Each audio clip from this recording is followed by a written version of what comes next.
Good afternoon, and it is truly a good afternoon, a glorious one. My joy and enthusiasm are not the least bit hampered by this changing weather.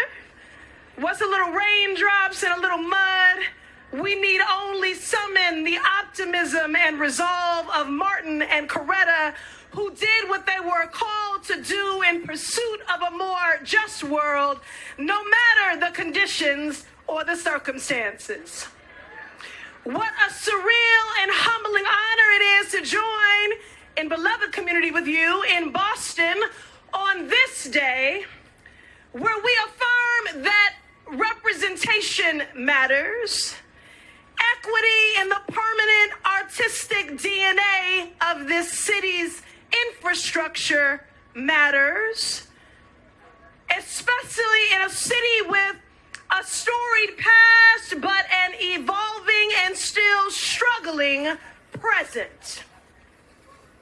This is a day that has been a long time in the making, one only made possible due to a vision, an unrelenting commitment, and the service of those who labored for many years to make it so. I know we've been naming a lot of names today, but you'll indulge me because on this day, on this record of history, there will be no erasure and there will be no hidden figures. And so we lift up and we thank Paul English and Liz Walker and Jeffrey Brown and Marie St. Fleur and Damon and Amari Jeffries. We thank you for laboring in love.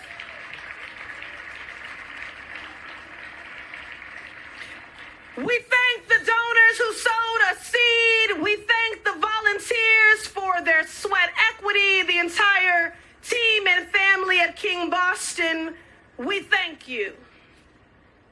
But before I acknowledge anyone else, let me take a moment to acknowledge and to thank the King family. Today we honor a man and a woman who are heroes to us, but we're simply their family. Indeed, Black families matter. I want to thank Martin Luther King III, Andrea, Yolanda. Yolanda, I was going to say if you lived in Boston, you might be coming for my seat. But I think you might skip Congress altogether and head straight for the White House.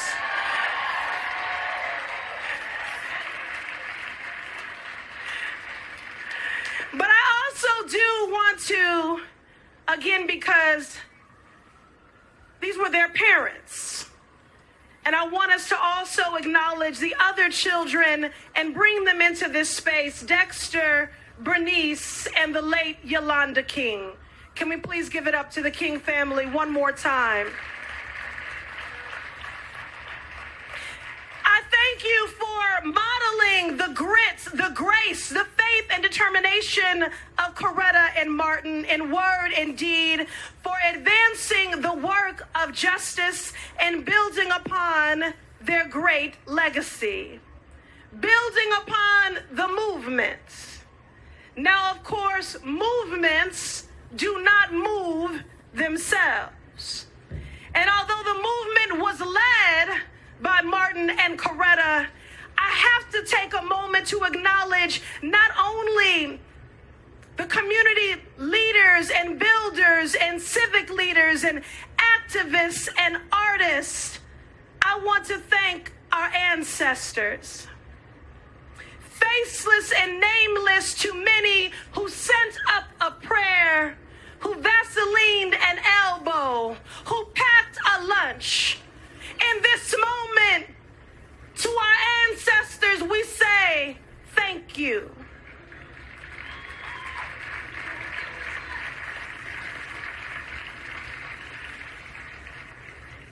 We thank the foot soldiers and the freedom riders from then and now.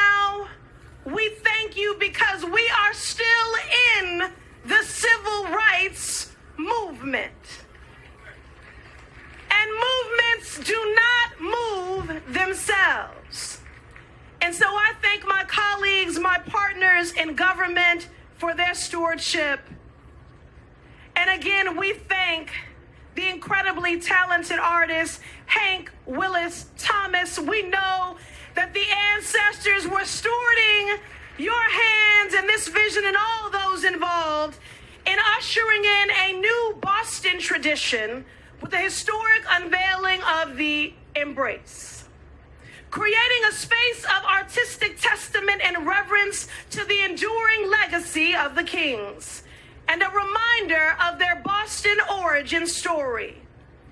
A sacred place where one can look at this masterpiece, derive inspiration, renew our hopes for a better world, and strengthen our resolve to do that work. That work with a capital W.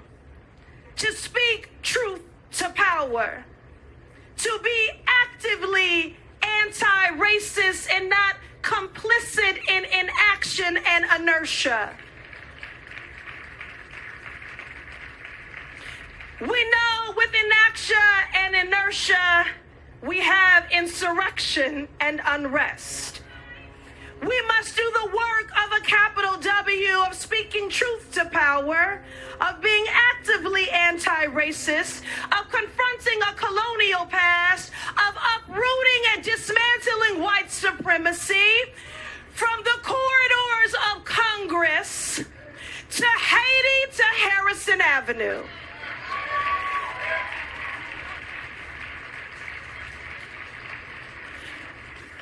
When we reflect on Dr. King and his legacy, especially during the month of January, we recall Dr. King as a spiritual and moral leader, scholar and thought leader, an early architect of the civil rights movement. Yet too often, especially in January, his legacy is reduced to that of a peaceful protester with a dream.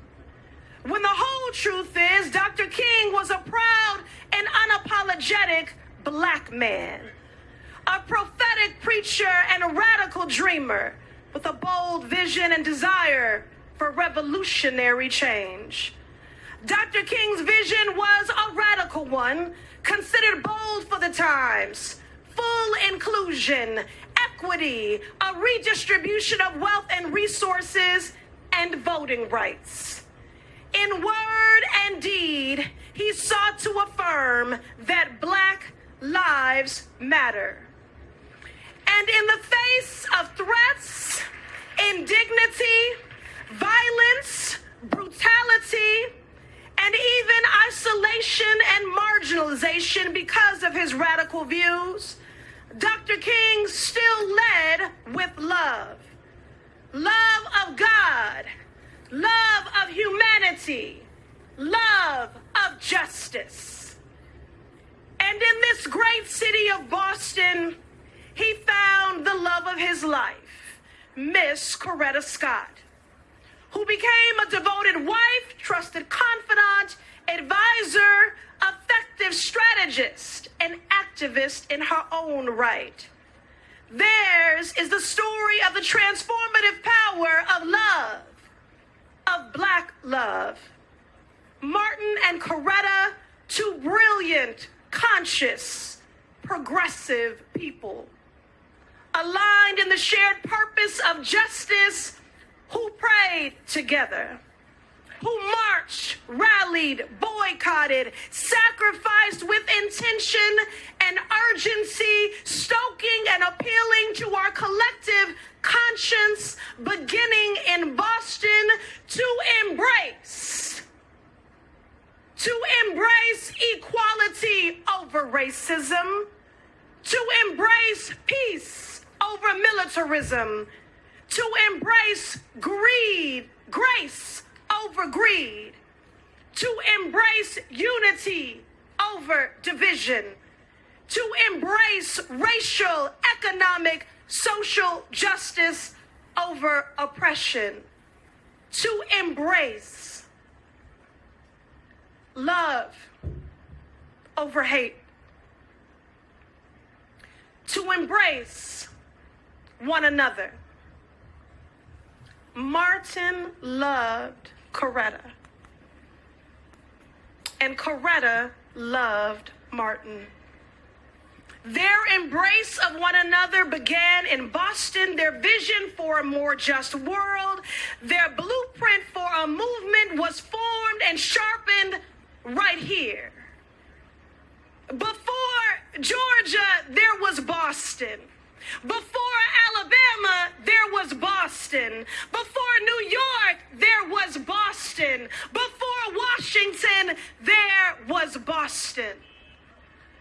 Where students of the New England Conservatory and Boston University, respectively, went on a blind date, one which eventually resulted in a marital union, a beautiful family, and birthed a powerful and transformative movement. And now, on today, people from throughout our Commonwealth, country, and world will travel to the Boston Common to bear witness to this profound work of art. Like their love, a masterpiece, a tribute and true representation of great love and two great leaders, the Kings. Let this masterpiece remind us of their sacrifice, radical dream, and radical love so that we may come together in the pursuit of true justice and equality for all here in the city of Boston, in the Commonwealth of Massachusetts, and our nation.